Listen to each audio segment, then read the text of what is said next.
Would you love for your website traffic to also enjoy the hockey stick effect? You know, when your traffic picks up and up and up.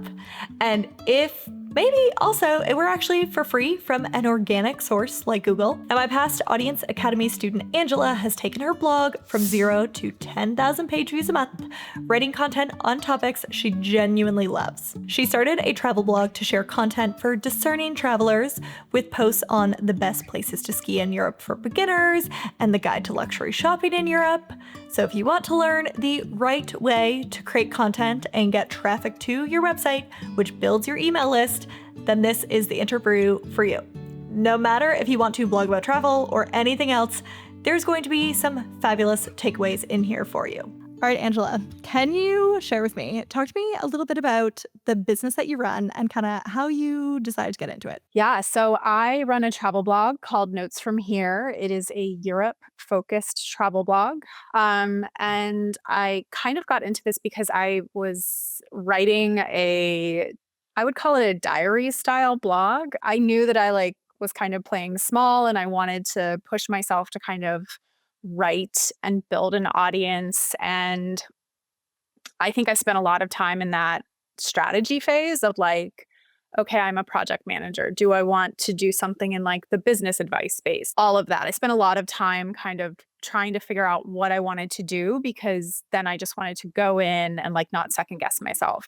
So I decided to do a travel blog because I live in Europe and I'm always kind of telling people about my trips, or I don't know. I think I've kind of become a magnet for some of my friends back in the States. Yes, you talk to your friends about travel, but the conversations I was having with my friends were becoming incredibly inside baseball about travel. So it was hey, what do you think is the best route from New York? This Delta Milan route, I'm obsessed because London, it's not enough time to eat the meal and sleep. So I realized that those conversations I was having and just the next level of how much I was talking to people about Europe, I kind of saw this cracked door of really good travel content that was not just the aspirational stuff on Instagram that's hey, you, me in Paris. Yeah. And not the other side of the aspirational stuff, which is put everything on credit cards and I'll show you how to travel the world for free. There are so many different parts of the travel ecosystem. And I was what if you just want to take a nice trip and you're willing to spend money, you like nice things, but you want to know that the burger around the corner is better than the 4-star steakhouse in the hotel. That's kind of my target reader. It's somebody who wants to be in the know and they don't necessarily want to spend the money just to spend the money. So walking that fine line. So I don't use words like budget travel or even luxury travel because it's more discerning. Yes, totally. I love that. Discerning. Beautiful. That should be a term, but it's not. Discerning travel, but it should be. I'm trying to make it one. That's good. Okay, perfect. We'll make it one. Okay, and then tell me about what were you doing before, and then how did you realize a travel blog can be a legitimate job, which I can have? Yeah. So full disclosure, I still have a full-time job. I'm doing this part-time. I would love to do it full-time because I think a lot of the skills that I have from the corporate world would really work here. So that's kind of the journey I'm on. But I am currently a project manager. So I work in a very big company. With our European teams, we have multiple country operations. So yeah, I have that typical corporate experience that a lot of people have where you go into the office and you're really excited and you have all of these ideas, but because of whether it's competing projects or different kind of things that are happening, maybe your ideas are not super well received and you start working on this thing on the weekends because there is no block, right? Yeah. If I think this has value, I just can do it and I can test it. And if it has no value, I have learned a lesson. But yeah, I think it's that kind of story of just corporate frustration that has led me to this. Yeah, no, that makes perfect sense. So many people exactly feel that. And it's interesting, yeah, because my start into the whole online world was also travel blog. So Yeah. yeah. So yeah, I had a normal job and was going to university and everything. Then the summers I would have like a normal like 9 to 5 during the summer. For like in Canada, you have like 4 months summer vacation. And yeah, and that's when I also got it started and was like, this is what I would really enjoy. So I love that. Okay, so talk to me about you chose to do something slightly different in terms of the platform that you chose to blog on. Yeah. Can you talk to me about the kind of like WordPress Squarespace debate that was going on in your mind when you were trying to figure out like what platform should I even build this blog on in the first place? Yeah, absolutely. So I have always kind of blogged. Like I had a blog way back in like the mid 2000s. I built it on Squarespace. Like right when Squarespace came out, this must have been like 2007 or something. And it was such a silly little blog, but all my friends read it. Like it's, probably less than 50-person readership, but like I loved the experience of using Squarespace. I loved how easy it was. And I loved how professional it made my work appear on the web. So I really liked that. At one point, I used Blogger back in the day. So, Mhm. like, I have had a lot of starts and stops with blogging. And again, this is why I took so long in that like strategy. What do I want to Mhm. do? Like, because I don't want to start and stop. Mhm. I want to do something like really long term. And right now, or I guess like a year and a half ago when I started this, WordPress is just everywhere. It is what every travel blogger is telling you to build on. And you can kind of see that advice manifest in the sites that are out there. A lot of them look alike. And there's this really big kind of conversation happening in the travel blogging community right now about Google helpful content updates and people's traffic being decimated. And there are some folks out there that are saying a lot of these sites look the same. And if your site looks exactly like a low quality site, Google works on patterns. So it's just going to Um, assume that your site is also yeah. a low quality site. So that's where we are today, I guess. But when I was making the decision, it was pretty simple. I had had a hobby blog that was also built on Squarespace. I knew I wanted to transform it into something with more of an art audience, and I wanted to do SEO. I wanted to attract readers and earn income through whether it was ads or affiliate income. But I did have a moment where it was like, okay, I'm on 7.0 with Squarespace. Am I going to completely rebuild this site on 7.1, or am I going to move to WordPress? And it ultimately was just that functionality of Squarespace, the professional, sleek appearance of most Squarespace websites. I just knew that like I could figure out how to make travel work within Squarespace because Squarespace was such a strong platform. I wasn't sure that I could do that with WordPress because there aren't as many guardrails, and I Yep. was worried about that. Yep. That makes perfect sense.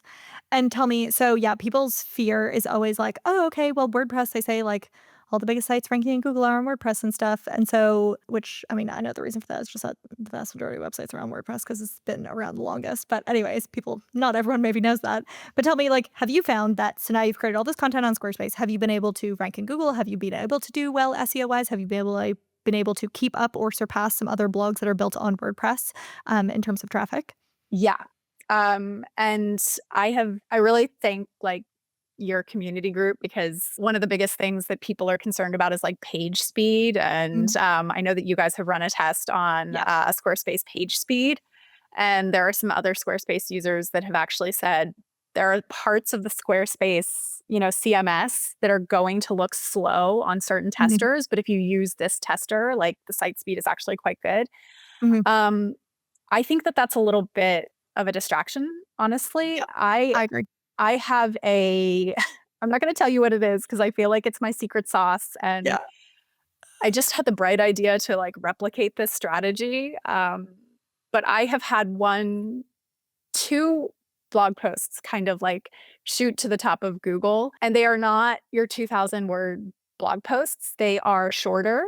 One of them was, like, an idea that came to me in the shower. I was like, "Oh my god, I have to post something, like, this week." Um, but they are incredibly direct to the keyword, I would say is the first part. They refer to locations that are incredibly popular. So if I had written on this topic in like an up and coming destination, probably wouldn't have been big, but because they're both like Italy, France, Spain, these are your biggest markets. that has helped them. Getting to number one on a Google ranking is huge because all of a sudden you just see like, oh my God, everything is, it's not that your phone is blowing up, but anyone that has the Squarespace app, I'm sure does the thing where you check the analytics because it's just, Exciting. it's like a fun parlor game, right? You're like bored. Other people are scrolling through social media. I'm like scrolling. I'm like, ooh, somebody from Sri Lanka is on my site. Like it's the little motivation that like kind of gets you going. But yeah, I have 2 posts that have shot to the top. I have others that are kind of in like the 2 to 5 on the SERPs, but I think SEO is great.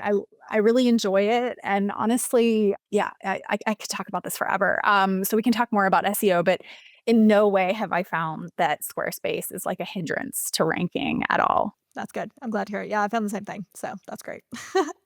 Okay, so you mentioned like you've had some blog posts that have absolutely killed it.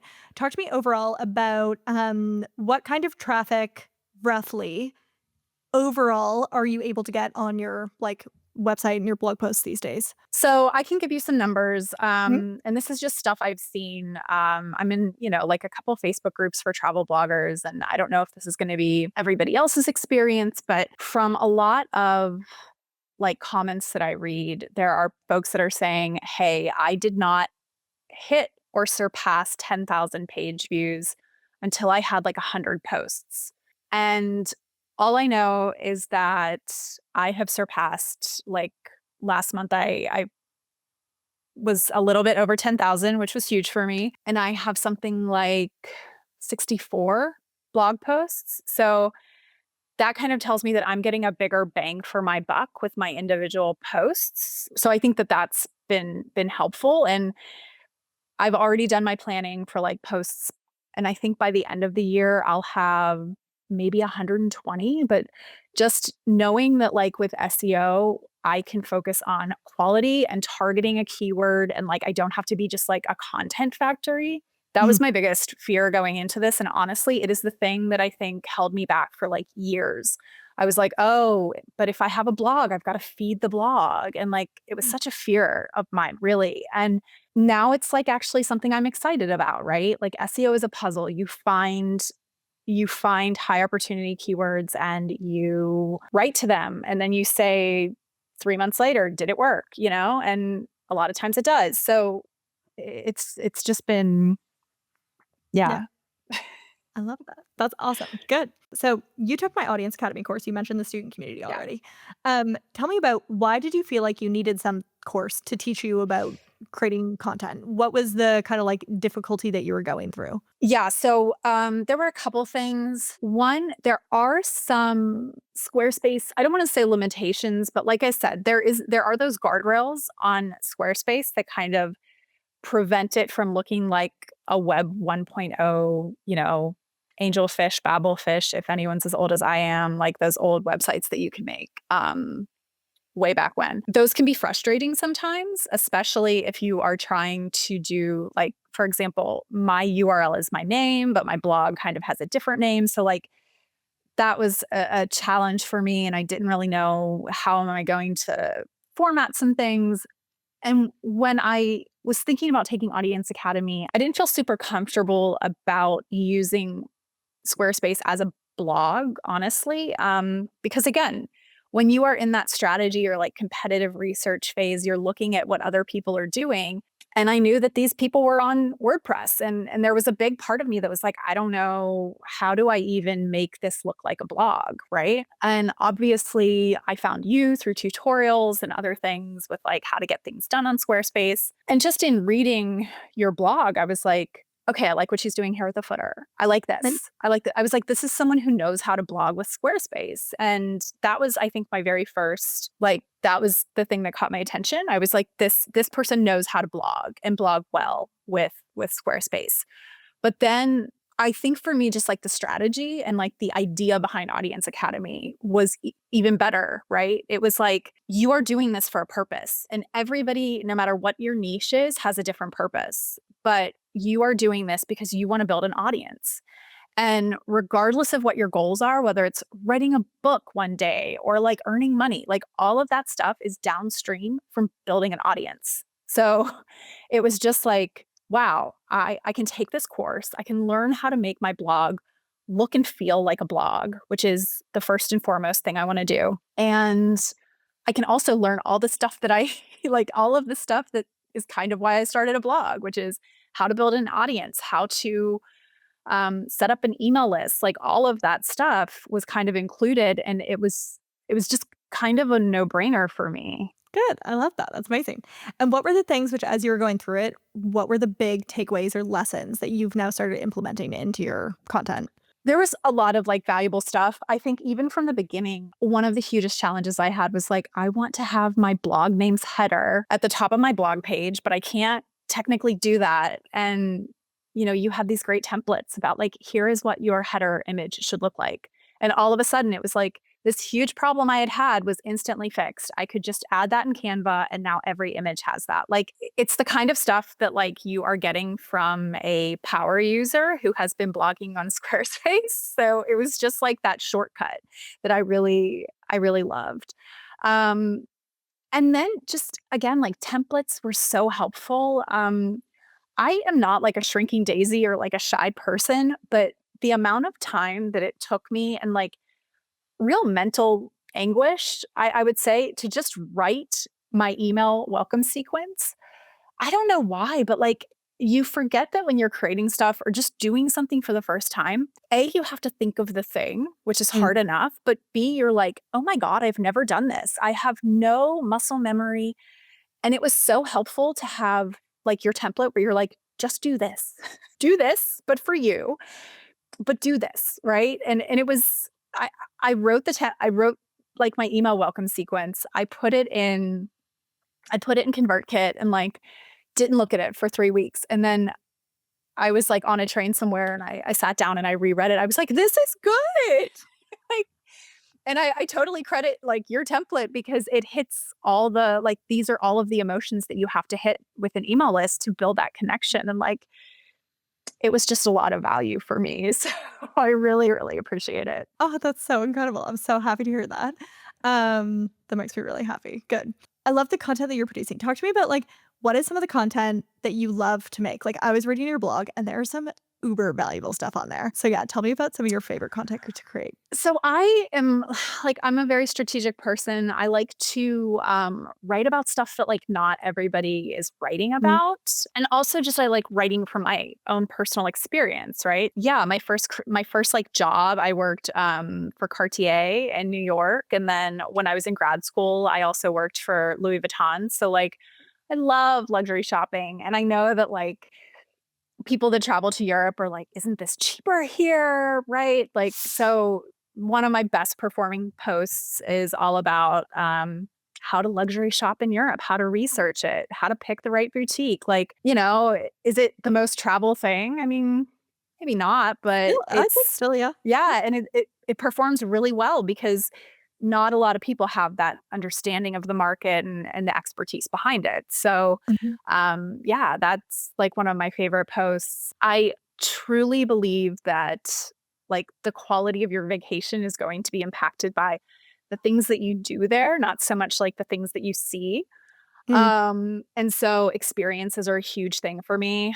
Um, a big part of my site's like strategy is actually around these like I call them like passion pillars. So it's, why do people travel? It's like, is it because you love art and history or Mm. because you love food and wine or do you love the beach?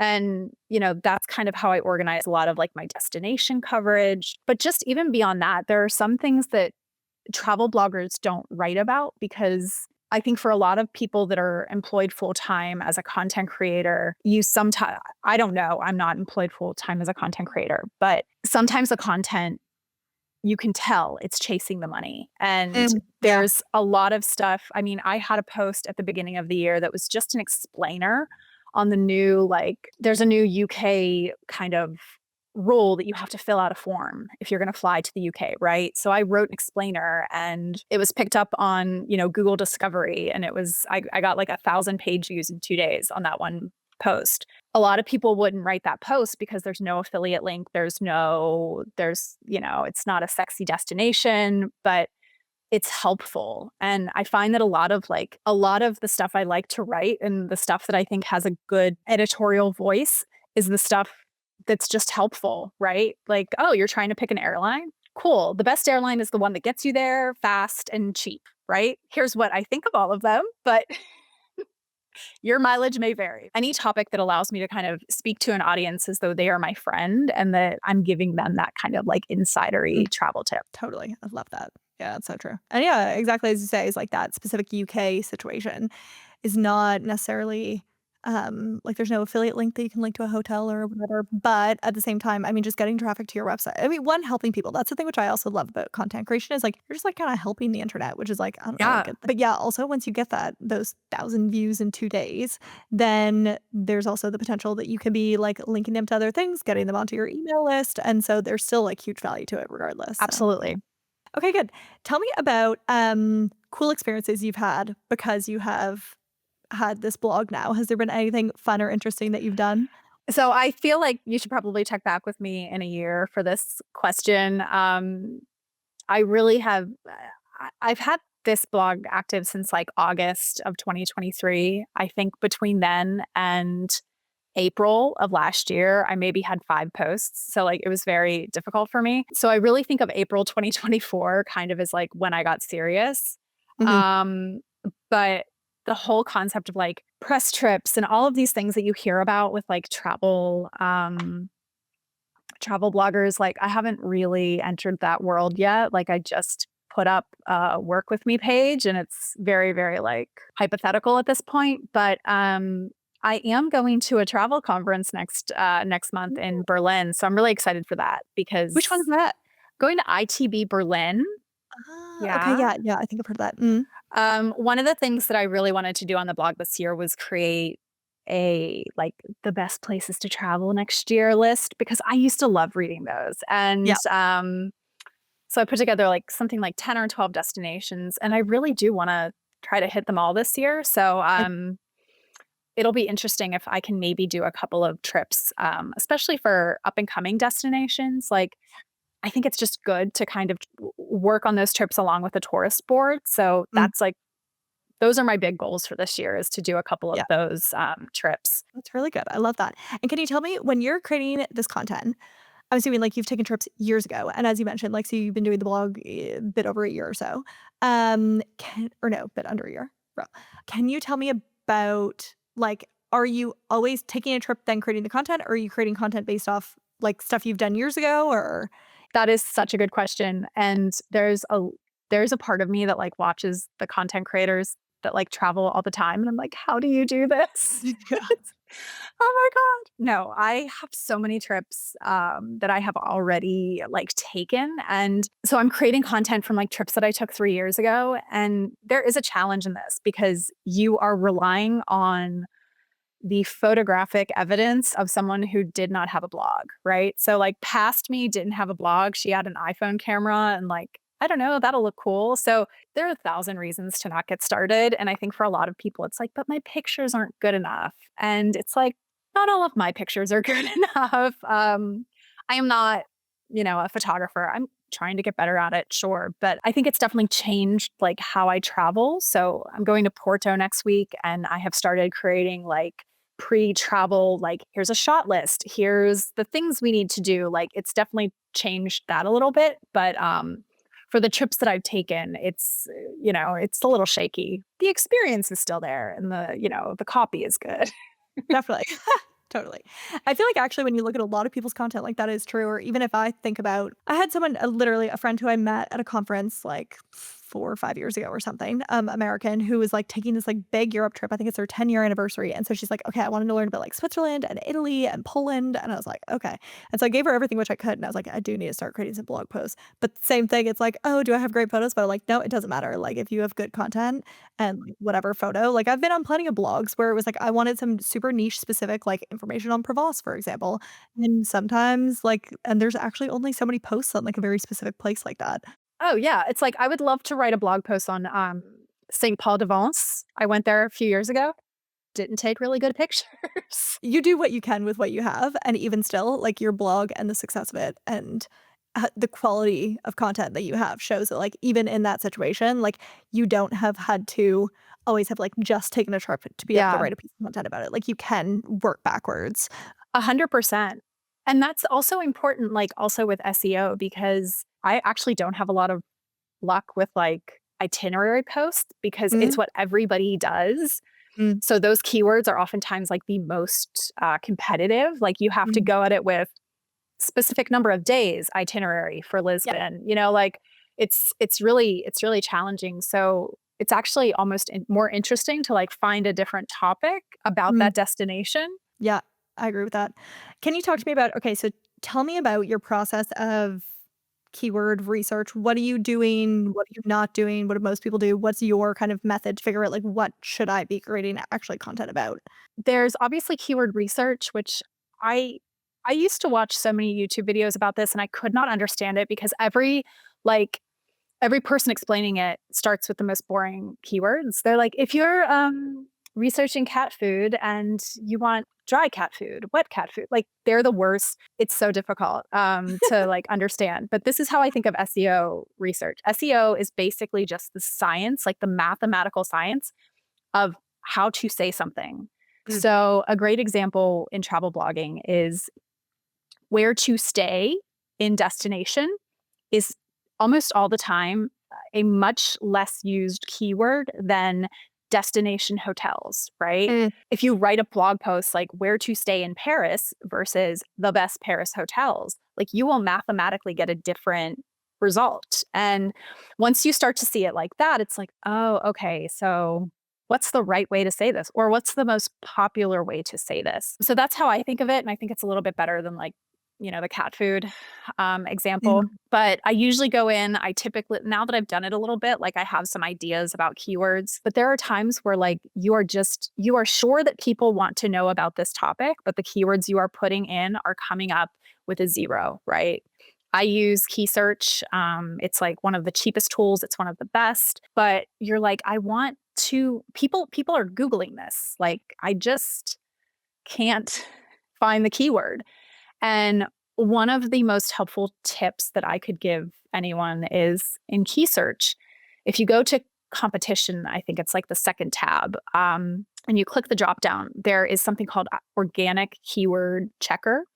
And so if you see a competitor post that is like ranking or of the same topic, you can put the URL in there and it will tell you what keywords it is actually like ranking for. And especially if you're trying to write about like a very popular topic, this can be mm, really helpful because you can kind of hone it. So like one example, I was updating actually a post about money, like using money in Europe when you're traveling.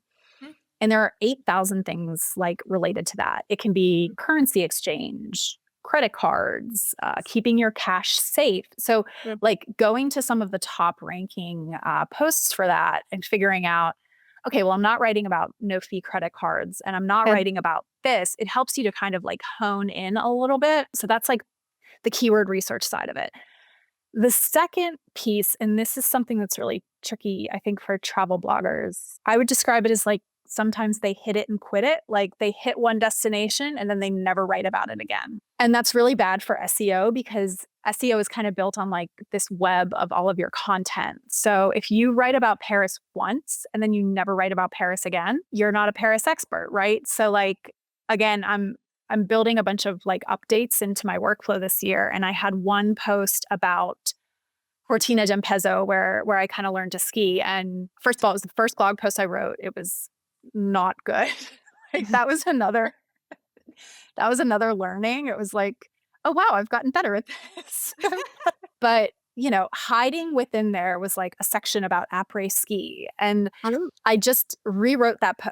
I didn't really rewrite it. I mean, I improved it, right? So, but I mm, pulled out the après ski because that was a huge keyword, and now yeah, that post is now in my top 10 posts for this month because people that go to Cortina want to know like where to go for après. So, what was one post last year is now a post about how to ski there, what to do for après ski in that destination, how to go shopping in that destination, and which hotels to stay at in that destination. So that is like a part of SEO that people kind of forget about. Like you need to build that web for different destinations, or else it's just not, it's like a one hit kind of wonder to Google. This conversation really inspires me. I really want to write some content now about my trips. You should. I should. Yeah. Yeah. Why not? I mean, yeah, I have so many, because that's the thing. Like, I mean, talking about après-ski, I freaking love après-ski. So I'm Yeah, like, you know what? And I've been to plenty. So I could like definitely absolutely. Yeah. put together some good posts on that. Yeah. And I'd love, like, I want to go read that bit of yours too, because it's always like trying to find the best ones in Europe is really quite the like fun adventure. Okay. Now very importantly, list building, Yeah. email list building. Talk to me about, I'm assuming your email list was at 0 when you started the blog Yeah. and everything. Talk to me about what have you done to grow the email list up until this point? The very first thing that I did was I thought about it in terms of like the opt-in, like what's a really good opt-in that I can do. And I have a tendency to like overcomplicate things. So my first opt-in was very complicated. It is a like big 10-page PDF guide.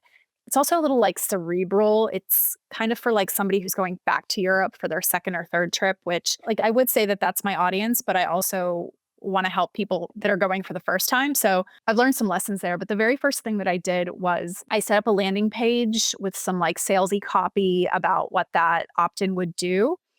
And I didn't even have an email list. I think I had signed up for ConvertKit. I embedded the form and I just put like sign up for the wait list, because I knew that I needed it.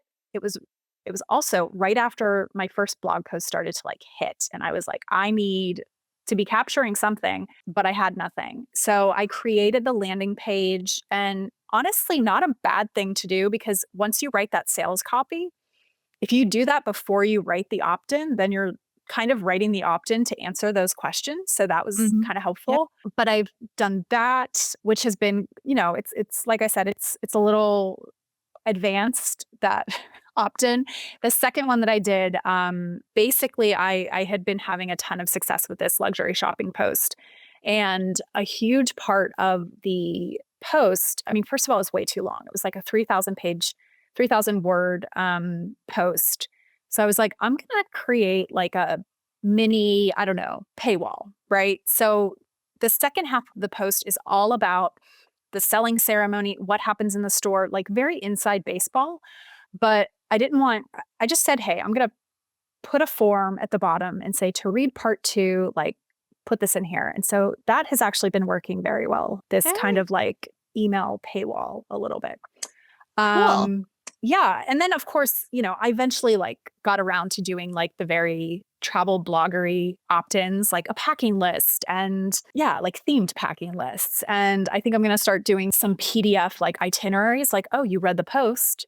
Here's the post in PDF form, because I've been kind of fascinated by the different like landing pages, inline like forms that are really highly relevant to the content, and then pop-ups and like just the different conversion rates with all three. So yeah, I'm finding that landing pages convert at like 20%, but you have to get them to the landing page. And then inline converts at like 5 to 10% because they're already reading about that thing. And I will also say that your summary block hack has been Ah, a huge help with this, because I'm the kind of person that's like, oh, I just need 1 CTA in that blog post. 2, I don't want to be too pushy. And then at the beginning of this year, I was like, just put them both in there.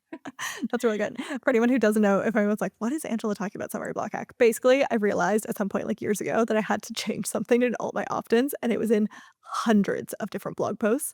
And I was like, oh no. There's And got I to was be like, a I'm better gonna way.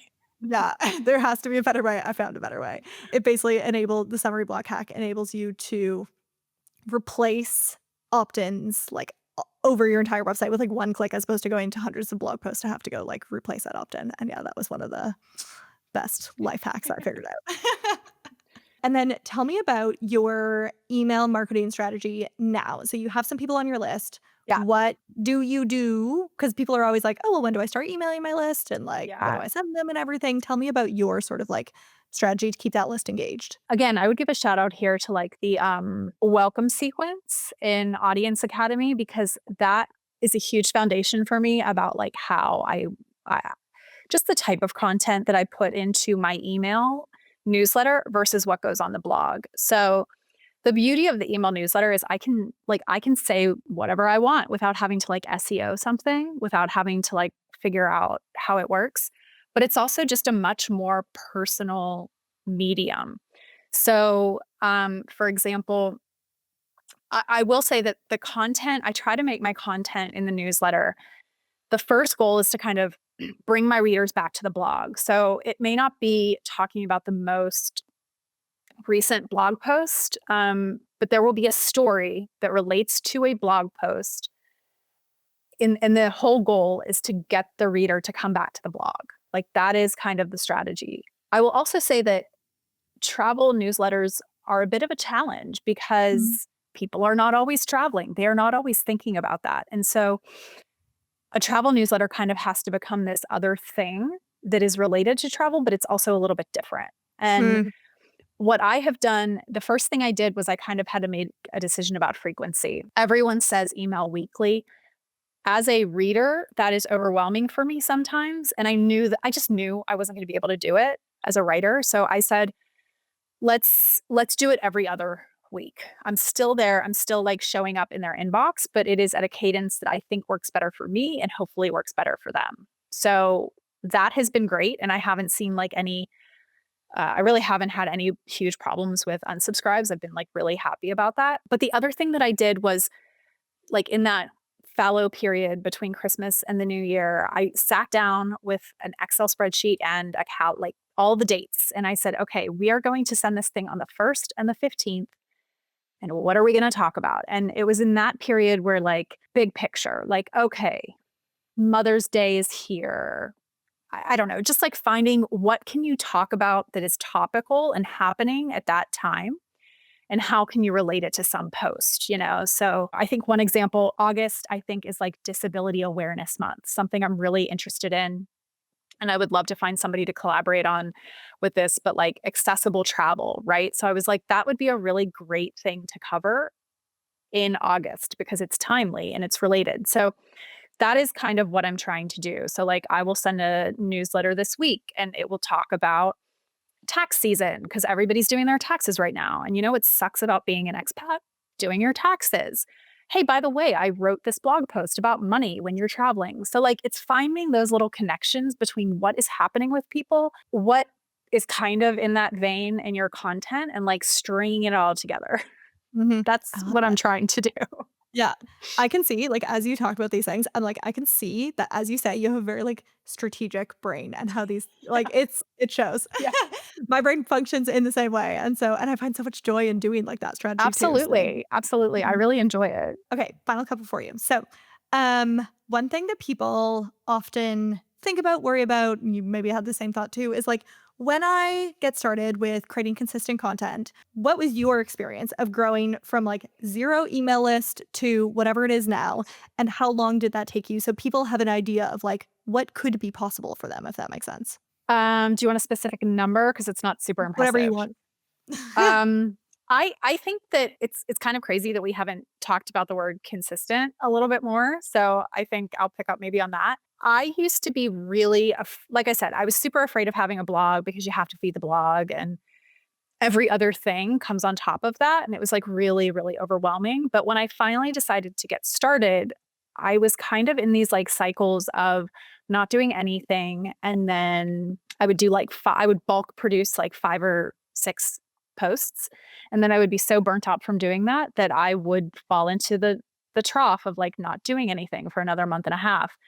And I think with Audience Academy, it was really powerful for you to be like, small steps matter. Like you can do 2 posts a week and you can still like end up killing it. Like you don't need to be, working yourself into the ground. But what you do need to do is you need to show up those 2 days a week. You need to make sure that it's there. And if there is one like consistent word that you hear in like the creator space, once you kind of start paying attention to everything, it's like the single superpower you need is to just be consistent. And that's shocking because a lot of people think you need to be good and you don't even need to be good. I'm serious. I'm serious. You just need to be consistent. And I will also say that I'm like kind of a competitive person, and I saw a lot of people out there who were not good, but they were consistent. And I was like, if they can do it, I think I can do it and be good. So if they can do it, I can do it, right? So, like, that was kind of the thing that I don't think it's like a self-doubt thing, but we spend a lot of time, like, doubting ourselves or saying, "Oh, maybe, maybe not." But just being consistent is super powerful. And even, like, with my email list, I have 2 days a month where I'm going to send people stuff, and I show up and I am, like, pleasantly surprised by 60% open rates and 20% click-through rates, and, like, I'm very happy with that. That's so good. I'm so Yeah. happy for you. That's amazing. And I'm just so proud because, like, you have literally all the things which has been laid out, you have literally nailed. And it's like, I have no question that it's like, yeah, we pick this conversation back up 3 years from now or something, that this will be like, you literally do the same thing over and over for 3 years straight. It's boring and it absolutely works. And so, Yeah, yeah, yeah, yeah. yeah, and that's amazing. And already getting from like 0 to 10,000 like page views is a incredible success and Yeah. something that like most people, most websites do not get that kind of traffic. And the fact that you were able to do that so Yeah. quickly from just like literally putting your head down and doing the work is really amazing. So Yeah. congratulations. Yeah, no, thank you. And, if there's one other thing that I could just tell you, I think it was on the list of questions. The only other thing I will say about email list building is it feels so lonely in a Mm, way. Like, you have analytics, but they're not as sexy as, like, page views and things like that, and it can sometimes feel like you are writing into the silence or the darkness or whatever. And one thing that you always put in your templates page is, these, like, prompts to have people respond to you, and so I've always done those, and, "Hey, just hit reply, let me know what you think." And I have to tell you, it was like end of November, I was sick with the flu or something, and I got a reader reply. And it oh, was this woman who was like, "Oh my god, I'm taking a trip and I love reading your stuff." And so, like, those moments are kind of few and far between, but you have to remember, like, there are real people reading your stuff, and, like, mm, they're sticking around and they're supporting you, and that is, like, the best feeling, honestly. yeah. Yeah, I totally agree. When people actually take the time to hit reply and, like, send a really lovely message, it's like, Yeah. I always make sure to read those too. I'm not in our inbox every day, but my team is like, "Read this one." And I'm like, Yeah. "Yeah." Yeah, it's I so also love nice. it. Okay, and then final question. For anyone who is on the fence, they're thinking about Audience Academy, they're not quite sure, "Is it worth it? Should I do it? Is it actually helpful?" You've been through it. What are your thoughts and opinions? So, I think for a lot of people, it comes down to this. I think people get very, like, dollars and cents, and they say, "I can just get all of this from YouTube," right? Like, there's that sense with online courses that, like, most of this is public domain. And I have felt that way about some courses. I think I probably watched, like, 20 YouTube videos that told me blog every single day, like, or blog in a consistent pattern, do this, do that. Like, I watched all of those YouTube videos and I still wasn't able to implement it. And I think that a big part of the reason for that is that I did not have, like, a solid model from those other YouTubers or business creators or anything like that. But there was something that was very different with Audience Academy. I could see the results. I could see that these were actually your methods. And I felt very comfortable with it. I felt like this was an outlay of money that was not insignificant, but I was going to do it. And I think there is also that psychological aspect of, like, I'm invested now. And that absolutely happened to me. I think one of the things that maybe you showed it in the workshop or early in the course, but, like, this kind of hockey stick of, like, here's what happens when you commit. Your chart goes like this, and I can show you my chart. That's what has happened, and that is probably that's just I hope that that is a good endorsement for you, but that is my experience. It was what I expected going in. Like, I was ready. I was gonna make this work, and I am beyond pleased with it. That makes me so happy. Thank you so much, Angela. That was so kind of you to say. I'm thrilled that you had your own hockey stick, and I'm going to link in the comments your blog because which let's be real, everyone wants to go on a trip to Europe. So like, so we will link the blog below. I specifically love if you want to learn how to ski. I was reading Angela's post on like the best beginner places to learn how to ski in Europe, and there's so many other incredible pieces of content too. So I definitely want to everyone go check out Angela's blog next. It's amazing and you'll really enjoy it. And obviously get on her email list while you're there. Fabulous, right? If you would also like to write posts that build the traffic snowball to your website, I have something for you. My content creation outlines for surefire, popular, and profitable posts. It is a free resource, which I'll link for you in the description below.